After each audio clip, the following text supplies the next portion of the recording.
All right, you glorious bastards, buckle the fuck up, because today we're diving deep into Klingon territory. Klingon territory. Yeah, those forehead-ridged, bat'leth-wielding, honor-obsessed motherfuckers You think you know Klingons? from Star Trek? Those pissed-off, bloodthirsty bastards from the old shows? Yeah. Let's cut the crapping.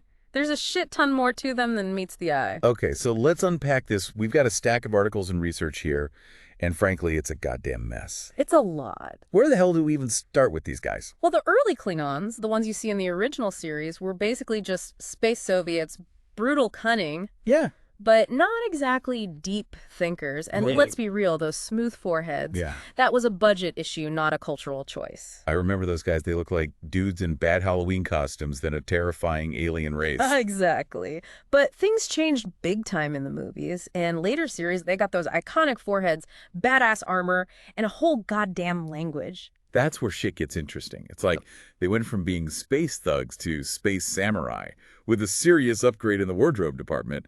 What the hell happened? The Klingons got a serious makeover both visually and culturally. Okay. They evolved from simple bad guys into a complex warrior society with a rich history, a code of honor that would make a samurai shit himself, and a language that people actually speak in the real world. Hold up. People actually speak Klingon. Like, unironically. Dead serious. They even translated Shakespeare into Klingon. Imagine that Hamlet with batliths and blood wine. Epic. Okay, now I'm intrigued. So we're talking about a culture where honor is everything. Honors everything. What does that even mean for a Klingon? Is it all about battle glory, dying a warrior's death? You're damn right it is. For a Klingon, dying in battle is the ultimate glory. It's a one-way ticket to Sto-Vo-Kor, their version of warrior heaven, where you get to feast and fight for all eternity. Sounds like a goddamn party, but what if you don't die in battle? What if you choke on a gab bone or something? Then you're screwed. You end up in Grenthor, their version of hell, a place of eternal torment. It's basically the Klingon equivalent of being stuck in an elevator with a Ferengi salesman for all eternity. That's some seriously fucked up shit. So basically every Klingon is walking around with this huge pressure to die a glorious death. Pretty much, it's like having a ticking time bomb implanted in your chest, except the only way to defuse it is to go out in a blaze of glory. Fuck, that's intense. Yeah. So let's talk about this whole honor thing. Is it just about killing and dying, or is there more to it? It's about way more than just racking up kills. Honors woven into every goddamn aspect of Klingon life. It dictates how they interact with each other, how they govern themselves, even how they fuck. Okay, now we're talking. Let's dive into this whole Klingon sex thing. I bet it's pretty wild. Wild doesn't even begin to describe it. Forget about candlelit dinners and Netflix and chill. Klingon courtship is all about proving your worth through strength aggression and a healthy dose of bloodletting. So basically, you got to kick her ass before you can get in her pants. Pretty much, Klingon women are just as badass as the men. They're not going to be impressed by some weak-ass dude who just wants to buy them a drink. They want a warrior, a conqueror, someone who can challenge them both physically and mentally. Damn, that's intense. I guess those Klingon love poems must be full of battle cries and insults. You're not far off. Their mating rituals can involve anything from ritual combat to feats of strength to, well, let's just say things can get pretty bloody. All right, I'm officially terrified of Klingon Tinder. But seriously, Yeah. how does a society that's so obsessed with violence and aggression even function? Do they have some kind of Klingon parliament where they just scream at each other all day? Actually, their political structure is pretty fascinating. It's kind of like a feudal system with noble houses vying for power and influence. At the top is the Klingon High Council, which is basically their ruling body. It's made up of representatives from the most powerful houses, and they make all the big decisions about war, peace, and everything in between. So it's like Game of Thrones in space with lots of backstabbing, betrayals, and maybe a few decapitations thrown in for good measure. You got it. The Klingon High Council is a notoriously volatile place. Challenges for leadership betrayals, assassinations, it's all part of the game. Remember, honor and glory are paramount in Klingon society. Even their politicians are constantly trying to prove their strength and ruthlessness. Jesus, that's a stressful gig. Yeah. I wouldn't last 5 minutes in that room without getting shanked. Mm. But hold on, let's rewind a bit. You mentioned these powerful Klingon houses. Yeah. What's the deal with them? Is it all about who's got the biggest bat'leth and the most blood on their hands? Well, family is incredibly important to Klingons, but it's not exactly the warm and fuzzy kind of family we're used to. It's more about lineage, honor, and duty. These Klingon houses are essentially clans, and they're fiercely loyal to their own. They have a strong sense of tradition and pass down their values and stories from generation to generation. So it's like a family business, but instead of selling cars or running a restaurant, They're conquering planets and kicking ass. Exactly. And just like in any family business, there can be rivalries and conflicts between houses. It's all about maintaining your power and influence. And sometimes that means stepping on a few necks along the way. And let's not forget about the blood feuds. Oh, yeah. The blood feuds, those are legendary. It's like if someone insults your great-great-grandpa, you're obligated to hunt down their descendants and exact revenge. It's some seriously fucked up shit. Right. It's like holding on to a grudge for centuries, just waiting for the right moment to unleash hell. But that's the Klingon way. They don't forgive, and they definitely don't forget. Man, talk about family drama. My Thanksgiving dinners suddenly seem a lot less stressful. But hey, you know what else I'm curious about Klingon culture? Beyond all the war and bloodshed, what do these guys do for fun? Do they even have a concept of fun? Well, believe it or not, they do have their own unique forms of entertainment. One of their most famous is Klingon opera. Klingon opera. Are you shitting me? Those bloodthirsty bastards enjoy opera. Oh, yeah, it's loud, dramatic, and full of passion. I think Wagner on steroids with more screaming and less subtlety. So basically, it's like a metal concert with costumes and subtitles. You're not wrong, and of course, no Klingon gathering is complete without copious amounts of blood wine. Ah, blood wine. That legendary Klingon beverage. I hear it's like rocket fuel mixed with prune juice. Is it really that bad? It's an acquired taste. Let's just say that it's strong, bitter, and has a tendency to knock you on your ass if you're not careful. But for Klingons, it's a symbol of hospitality, camaraderie, and, well, getting completely shit-faced. Sounds like my kind of party. But Cool. seriously, for all their aggression and bloodlust, the Klingons have some pretty fascinating customs and traditions. They're fiercely loyal, they value strength and honor, and they never back down from a challenge. I agree. There's a certain integrity to their way of life, even if it's not always pretty. They live by their code, no matter the cost, and in a way that's kind of refreshing. Yeah, I can dig it. They're not afraid to be who they are, even if it means being the bad guys sometimes. And let's be honest, they make for some damn entertaining villains. Absolutely. They're some of the most iconic and memorable villains in science fiction history, but they're also so much more than that. They're a complex and fascinating species with a rich culture and a long history. And even if we don't always agree with their methods, we can't help but respect their passion and their commitment to their beliefs.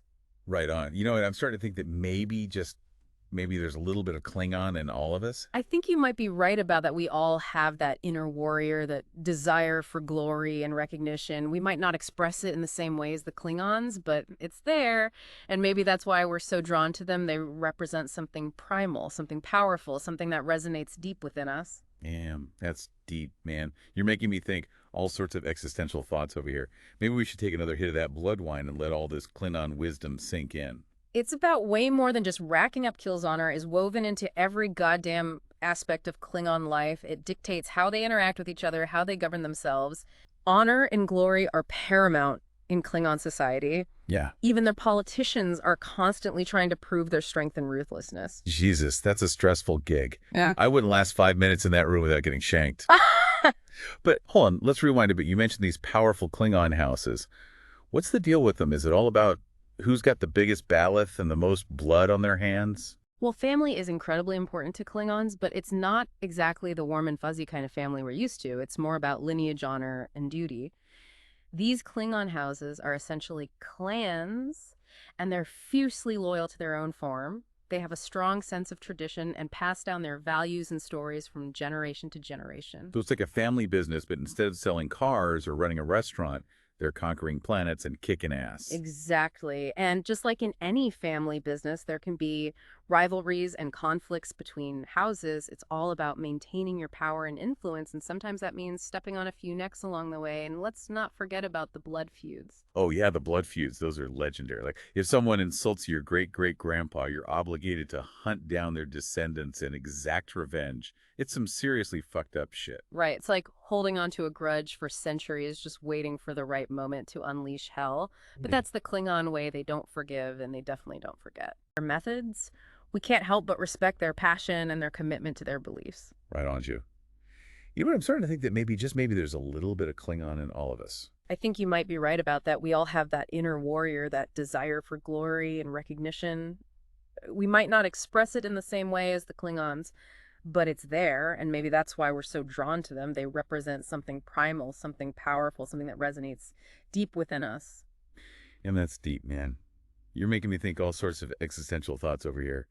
Maybe we should take another hit of that blood wine and let all this Klingon wisdom sink in. All right, let's wrap up this deep dive into the Klingon Empire. Yeah, I think we've established that these guys are more than just space barbarians with a penchant for screaming and headbutting. absolutely. They're complex, they've got a long and bloody history, and they're not afraid to fight for what they believe in.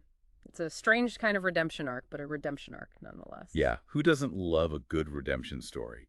Even if it involves a shit ton of bloodshed and a body count that would make even the most hardened warlord blush. Yeah. But here's something that's been rattling around in my brain, the way the Klingons have evolved in the Star Trek universe. It's kind of like how we deal with different cultures in the real world, right? You're hitting on something really interesting here. Think about it.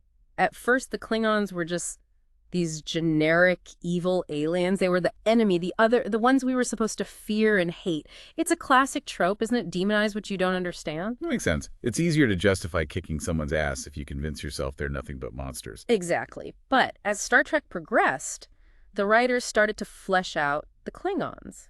They gave them a language, a culture, a history, a whole goddamn belief system. Suddenly, they weren't just the bad guys anymore. They were a complex and nuanced society just like ours, with their own strengths, weaknesses, and internal struggles. So the Klingons went from being a symbol of fear to a symbol of understanding. That's pretty deep, man. I think so, and it's a powerful message, especially in a franchise like Star Trek, which has always been about exploring the diversity of the universe and promoting tolerance and understanding. Damn, that's some heady shit. You've officially blown my mind today. Yeah. But, thinking about it, the Klingons, they kind of remind me of us humanity.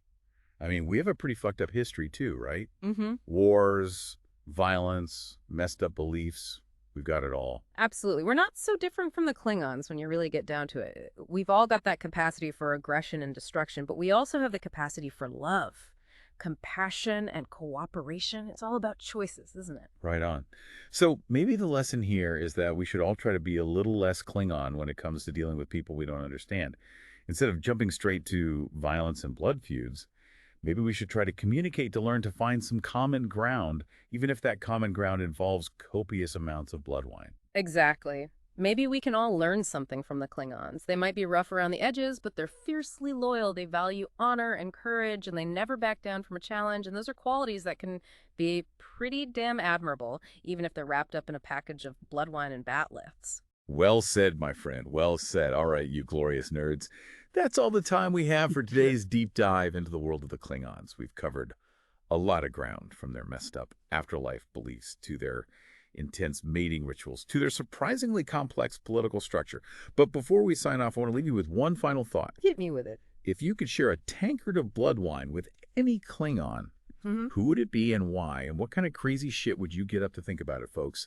And let us know in the comments. Until next time. Stay curious, stay thirsty, and live long and prosper, you magnificent bastards.